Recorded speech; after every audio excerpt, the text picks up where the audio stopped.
सत्कार संपला. मला गुदमरायला लागलं होतं ना. मी उठले, चालायला लागले. हजारोंचा मॉब माझ्या मागे चालत होता. माझे पती पण मागे मागे येत होते. जिने के बात कमाई. माझ्या लक्षात आलं ते पण येत आहेत. जी गाडी समोर आली त्या गाडीत मी बसल्याने लक्ष समोर गेलं. इतकी गर्दी वाढली होती. पती उधर मी इधर न मध्ये गर्दी. त्यांना मजूर येऊच दिलं नाही हो पब्लिकने. माझ्या लक्षात आलं पती झाडाची फांदी धरून रडत होते. कल्पना करा जगण्याचे फायदे. मला जेव्हा त्यांनी हाकललं तेव्हा मी रडत होते. आज त्यांच्या अंगणात आले म्हणून ते रडत होते. किती काळ बदलतो नाही. पण खरं सांगू ते झाडाची फांदी धरून रडत होते. मला लई बरं वाटत होतं. मला लई बरं वाटत होतं. पण आईचं काळीच कसं असतं, क्षणभरच बरं वाटलं आणि पटकन मनात विचाराला चुकते सिंधुताई सपकाळ. खरं सांग त्यांनी जर तुला सोडलं नसतं तर हे घडलं असतं. त्यांनी तुला सोडलं म्हणून घडलं ग. माफ कर, माफ कर. आम्ही माऊली, माफ केल्यामुळे आम्हाला माऊली म्हटलं जातं. उतरले मी गाडीच्या खालून, त्यांच्या जवळ गेले. फांदीचा हात काढून मी माझ्या हातात घेतला, कुरवाळला, थोडासा दाबून पण घेतला हात त्यांचा. कारण बैती गंगा घ्या धुन, बाद में नो चान्स.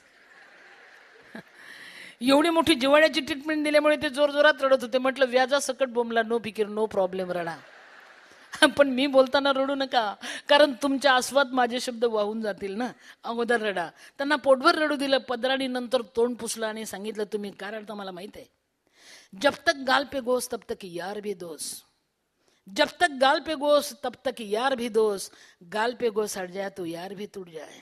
कोणी कुणाचं नसतं. ये दिल भी मेरा समिंदर था, ये दिल भी मेरा समिंदर था, सिर्फ प्यार का पानी था उसमें, मगर आज वो तूफान उठ आया है, सागर को पता नहीं किनारा किधर है. तुम्ही तुमचा किनारा हरवलाय ना. काळजी करू नका. तुम्ही जेव्हा मला हाकललं तेव्हा माझ्या नववारीच्या पात्राला गाठी पाडल्या होत्या. आज मी तुमच्याकडे सत्कार घ्यायला आले. तुमच्या धोत्राला गाठी आहेत. जमाना तिथेच आहे, फक्त माझ्या गाठी तुमच्यापर्यंत आल्या. कोणी कुणाचं नसतं. आता मी तुम्हाला उचलून नेणार आहे, कारण तुम्ही सोडलं म्हणून हे घडलं. माझा तुमच्यावर राग नाही बरं का. तुम्ही मला संधी दिली ना. पोरांना सांगितलं बेटा ये पार्सल को उठावर गाडी में डाल. कार्ट्याने साडसूड उचललं आणि टाकलं गाडीत. माझे पती माझ्या संस्थेत आहेत, पण आणताना त्यांना एक सांगितलं मी आता तुम्हाला नेणार आहे. वयाची पण तफावत आहे ना, पण माझी एक अट आहे. माझ्याकडे येताना तुम्ही पती बनून येऊ नका. मला आता पत्नी होता येणार नाही बरं का, पण एक करा ना. तुम्ही सोडलं म्हणून हे घडलं ना. आता मी तुम्हाला सांभाळायला नेते. एक करा. तुकाराम महाराज म्हणतात पत्नी क्षणाची अनंत कालाची माता आहे. तुम्ही माझं बाळ बनून येत आहे. मी तुमची पण आई व्हायला तयार आहे. तुमची पण आई व्हायला तयार आहे. बाळ बनून या ना. आणलंय संस्थेत. आता माझे पती संस्थेत आहेत. पोरांना परिचय दिला. बेटा हे सगळ्यात मोठं माझं खतरनाक बाळ. आता यांचा सांभाळ तुम्ही करा. माझे पती नरम गादीवर झोपतात, बिफोर टाइम जगतात, वेळेवर जेवतात. मी मात्र देंगा उसका भला ना देंगा उसका भी भला. कारण भाषण दिलं नाही तर मला राशन मिळत नाही. कधी कधी पतीनं, मी भाषणाला बाहेर निघाले, भाषणाशिवाय माझ्या संस्था नाहीत. 4 जिल्ह्यात संस्था, 1042 लेकरं, 207 जावाई, 36 सुना, नॉन ग्रँटेड, विदाऊट. पण कधी कधी मी भाषणाला गेले ना की भाषण केल्याशिवाय मला जगता येत नाही. माझ्या लेकरांना दूध पण मिळत नाही. मी बाहेर निघाले की माझे पती एक नजर माझ्याकडे पाहतात. पापणी हलत नाही. काय त्यांच्या मनात येतं काय माहिती, पण मला आपलं असं वाटतं यांना असं तर म्हणायचं नसेल. कारण गदिमांच्या 2 ओळी आहेत बाबूजींनी गायलेल्या. यांचं काळी जसं तर म्हणत नसेल ना माझ्याकडे पाहताना. एक वार पंखावरून फिरव तुझा हात, एक वार पंखावरून फिरव तुझा हात, शेवटले घरटे माझे तुझ्या अंगणात, शेवटले घरटे माझे तुझ्या अंगणात. माझ्या पतीला सुद्धा शेवटलं घरट मी दिलं आणि भरून पावले. बघा खरं सांगू काय काय आयुष्यामध्ये येतं. आता लेकरांसाठी वनवन फिरत असते. मागच्या फेब्रुवारीमध्ये मी अमेरिकेत गेले होते. अरे बाबा फॉरेन रिटर्न नऊवारी. आणि आता 2 तारखेला मी दुबईला चालल्या. मागणी आहे माझी. पण तिथे गेल्यानंतर ओनली 1 नऊवारी मीच होते हो. आणि स्टेजवर चढताना मनात विचार आला मी फारच गावंढळ आहे की काय, पण आनंद वाटला. मी जेव्हा स्टेजवर चढले तेव्हा खालचे सगळे लोक ओरडले जोरात, जय महाराष्ट्र, जय महाराष्ट्र, हमारा नऊवारी लई बेस्ट. पण एक लक्षात घ्या, हे सगळं होत असताना, जगत असताना हे काही काही कळस आयुष्याचे मिळतात. मी अमेरिकेत गेल्यानंतर मला एक शोध लागला. आमच्या देशाला माता म्हणतात, माझ्या देशाला माता म्हणतात. भारत माता की जय म्हणतो आपण. मला अमेरिकेत गेल्यानंतर शोध लागला की माझ्या देशाला भारत माता म्हणतात, अमेरिकेला मावशी पण म्हणत नाही, आंटी पण म्हणत नाही. माता म्हणायचा मान माझ्या देशाचा आहे. माझा देश सावरकरांचा आहे, ऐऱ्यागऱ्यांचा नाही आहे. मग ज्या देशाला माता म्हटलं जातं त्या देशाची माता थकून चालेल? तिने सबळ असलंच पाहिजे, तिने जगलंच पाहिजे. काही नसेल ना तर कोंड्याचा मांडा करून लेकरं जगवले पाहिजे. कारण देशाची धुरा, देशाचं ओझं, देशाची परंपरा तिच्या पदरात सामावलेली आहे. तिचा पदर फाटून चालणार नाही आहे. खरं सांगू, मी भाषण दिलं की राशन मागते बाबा, पदर पसरून मागते, देंगा उसका भला ना देंगा उसका बी भला. पण अमेरिकेत भाषण संपल्यानंतर मला मागायची हिंमतच झाली नाही. का माहित आहे? अमेरिकेत आणि मागू, माझा देश एवढा गरीब नाही, माझा देश एवढा गरीब नाही. मला हिंमतच झाली नाही मागायची. पण स्टेजवरून खाली उतरताना लोकांनी माझ्या पदरात न मागता डॉलर टाकले आणि 4 मजली बांधकाम माझ्या संस्थेचं पुण्यात उभं झालं बघा. खरं सांगू, मी एवढंच केलं. अनाथांची माय झाले. 1042 लेकरं. सगळ्यात छोटं बाळ 14 दिवसाचं आहे हो. आजकाल मी बाळ सांभाळते ना, कोणी माझं भाषण संपलं नाही की पिशवीत आणून ठेवून देत आहे. मी जगवते.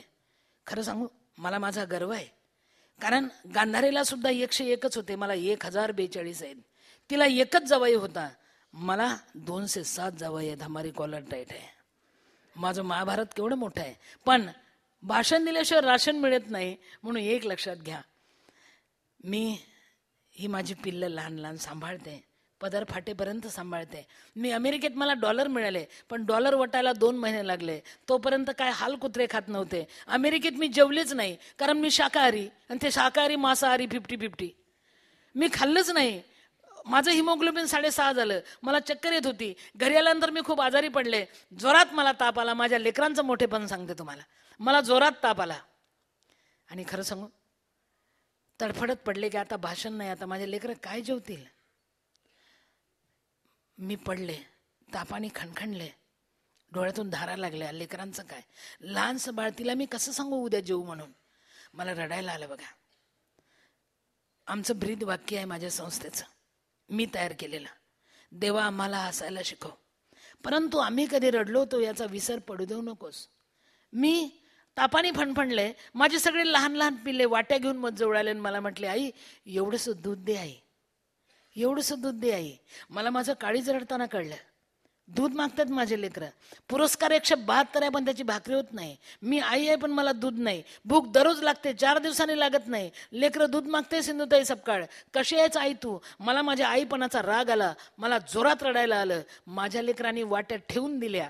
परत मत जवळ आले. सगळ्यांनी मला पकडलं आणि म्हटले, आई रडू नाही आई, आपल्याला भूकच नाही आई, आपल्याला भूकच नाही आई, आपण उद्याला जीव आई, रडू नाही आई. माझे लेकरं वाट्या ठेवून माझे डोळे पुसत होते, आई रडू नाही आई. त्या लेकरांना कसं टाकू हो. ठीक आहे, मी यशोदा आहे, देवकी नाही, पण बाळांकाळातच सहन करते ना. हे माझं महाभारत आहे ना. म्हणून बा महाराष्ट्रा, सावरकरांच्या देशा, एकच विनंती आहे, माझ्या लेकरांना उपाशी झोपू देऊ नकोस.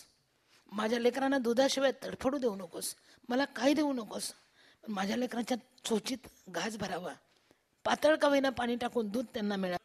मी पोरीनं सांगते, बेटा आता लाईट आले ग, पण अजूनही काही गावांमध्ये खेड्यांमध्ये गावाच्या बाहेर एक मंदिर असतं. सगळे लोक एवढं एवढं तेल नेऊन टाकतात. दिवा जळत असतो, त्याचं नाव नंदादीप असतं. खरं सांग बेटा, मी लेकरांना सांगते, मुलींना, तो जर नंदादीप त्या देवळात नसेल तर भक्ताला देव दिसेल.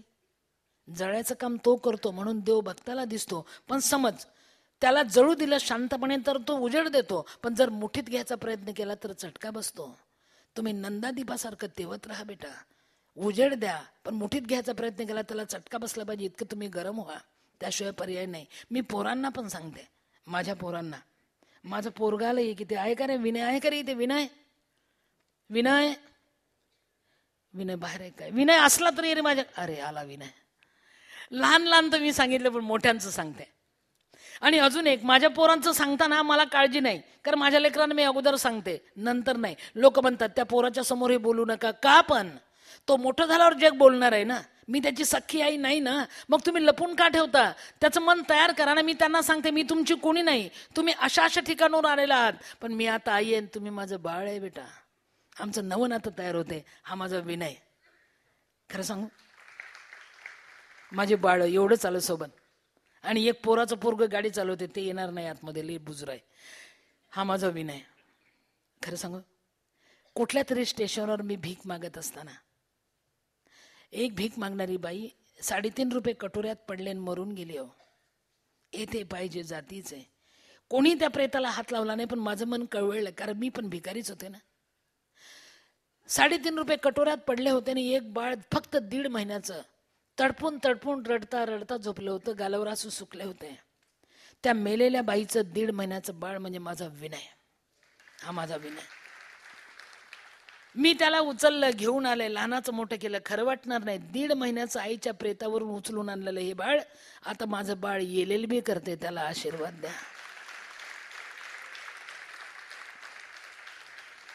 मी असेल मराठी 4थी पास हाफ टाइम, पण माझ्या मुली BA MS आहेत, MBBS आहेत, माझे मुलं MPhil PhD आहे. एक मुलगा माझ्याच आयुष्यावर PhD करतोय. आता क्या जमाना आगे बढ़ गया.